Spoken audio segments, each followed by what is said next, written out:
everyone, welcome to another episode of Fasting Gal, and I wanted to just give a brief update about how my fitness competition went, and it went pretty well.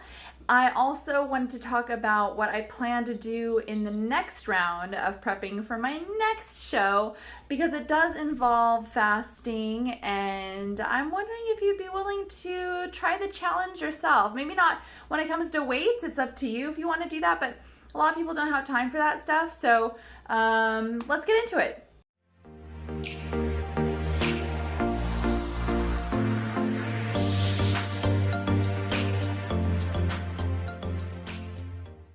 First of all, let me just say that I am not wearing any makeup in this video because I had to wear a ton of makeup for the competition, and that's enough to last me like an entire year of makeup wearing.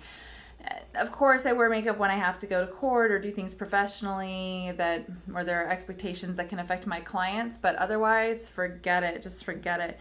As I always say, hopefully you love me anyway. All right, how did I do at the competition? I did pretty well. There are two classes that I competed in. One was the Bikini Novice, and the other one is the Bikini Tall Master. For those of you unfamiliar with what this means, master is essentially a nice way to say old, because you are 40 years old or older if you are competing as a master in this particular federation. I'm not saying that that's old. I just think that when you hear the word master, you think that that's somebody who is very knowledgeable or experienced or good at something, and that it's just an age criteria. Third and fourth, that's what I got. It was great. I was just glad I didn't come in last. That was nice. I wanted to talk about doing round 2 for another competition that's coming up in mid-November. All right, I think that this is coming up backwards on my video, but what this essentially is saying is that I can compete in this thing that is in New York. And so I am going to do it. It's not because I care about the superficial nature that can sometimes be attributed to this kind of thing. And it's not because I care about placing, because I don't necessarily think that I will. It's just that I understand me and my own personal psychology, and this is the only thing that has worked to get me to stick to a workout regimen. So let's talk about fasting because it relates to this upcoming competition that I'm going to do. I'm trying something different, and what's really cool is that my online coach that I had for my first round, she's agreed to get really experimental with me on this second round. I wasn't necessarily forthright. That's a nice way to put it. I'm being too kind to myself. I outright lied to my coaches when it came to the first round. I did not tell them that I was doing 5-day fasts. I didn't tell them at all. And my husband really got on me about that. He's like, I'm so uncomfortable that you could do this and just be fine with it. I was fine with it because I thought, well, I'm hiring you, and if I just sort of want to tweak it, that's my business. He said, no, for all you know, they might really want to come on board with you. They might want to know what this experiment could kind of yield for their own clients. It might help them. You're robbing them of that opportunity. And again, I just sort of thought, well, I'm paying for it. So we went back and forth, and he's like, I want you to come clean with what you did before. And I'm like, no, I'm not coming clean, because there's no utility in that. There's absolutely no utility in saying, hey, by the way, for this whole time, this is what I did. It seems like what would be the benefit? It would make them feel maybe weird, and perhaps even weirder that now after the fact I'm telling them. So I'm not going to do that. But I did reach out to one of my coaches and I said, hey, how do you feel about experimenting? And this is where it gets interesting, in my opinion. I asked her if she'd be open to me doing every week between now and competition, starting next week, with doing 2 days in a row fasting. I sort of broke it into different options. I said, well, I've done a lot of research on fasting. I've done a lot of research on nutrition, all these different things. How are you with getting experimental? We could do 2 days in a row, fully fasting. She's only just newly in the last couple of months been introduced to the idea of intermittent fasting on a daily basis. And so the idea of not eating for 2 full days, I thought could really freak her out. So as an alternative, I said, well, I could do 2 days a week and just break them up. That's fine. I'd still be curious about how that would go. But the fact is once you're fasting, if you can extend it that extra day or a couple of days, it's so beneficial because you don't have to deal with the idea of going through your glucose and glycogen once again. You don't have to do that. Not only that, but your glucose and glycogen stores in some people, depending on how you're eating and a lot of different things, those aren't depleted for 2 or 3 full days. So you don't get into your fat stores until all of that's, well, not all of that's gone, but until almost all of it's gone. And that's really important to me because for the purposes of this competition, it's the fat loss that I'm interested in. And then I'm just going to happen to reap all of the extra benefits that fasting has in addition to fat loss. I told her that my preference was the first option, which was to do 2 days in a row to reap the maximum benefits. And then I told her, and on the other 5 days, I could hit it hard at the gym. I will be eating enough calories. You only have to be eating sufficient calories to gain muscle.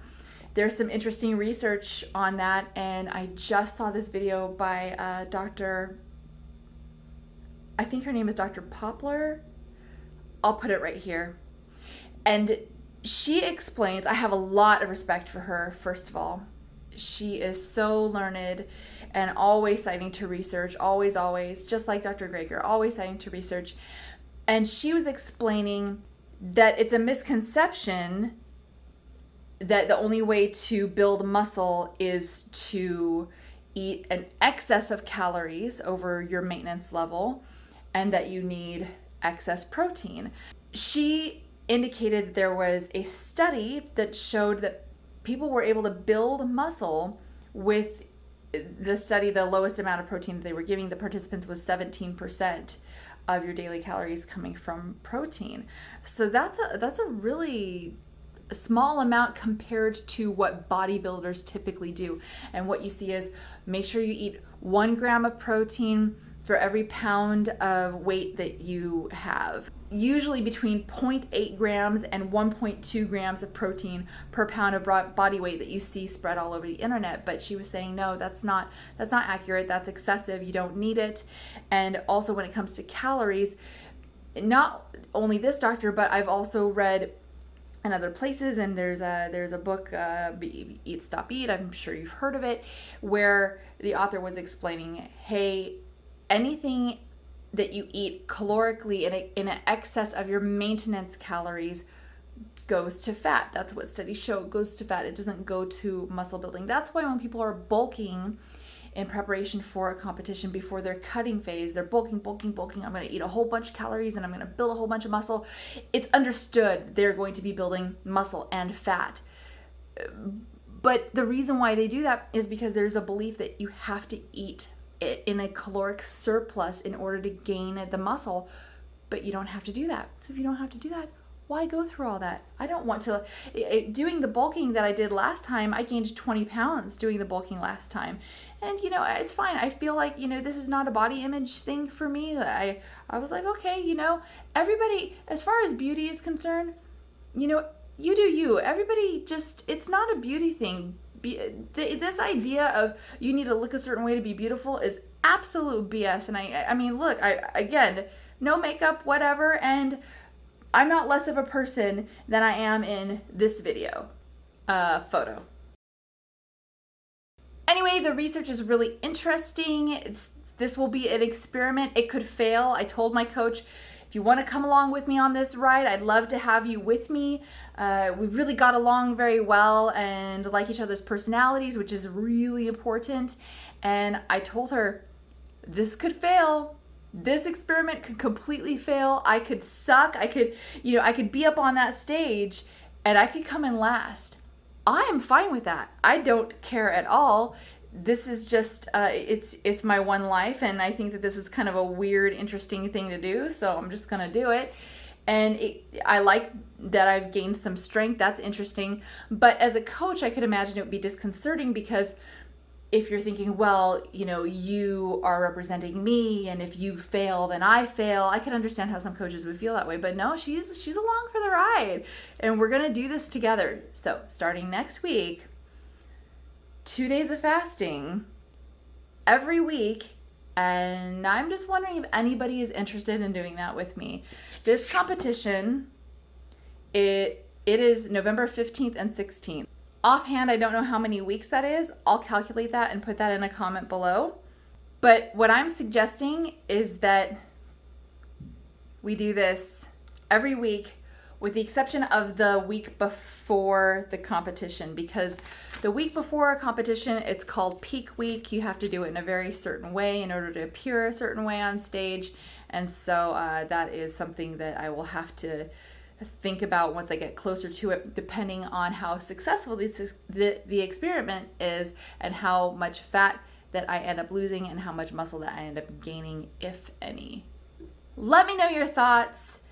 It'd be really interesting to see if this works for any of you. Especially, I'd be really interested in how this might work for you, even if you're not hitting a gym. I wonder, the research seems to point to the idea that would be super, super, super successful. Yeah, so let me know if you're along for the ride, and I will see you in the next one. Give this video a thumbs up, pretty please. It's embarrassing to post these photos of me in a bikini with all this makeup and stuff on. It's weird. It's a weird thing for me to do, but some people want to see it. So, okay, there you go. Subscribe if you haven't already done so. Leave a comment or a question below, and I will see you in the next one. All right, until then, ciao.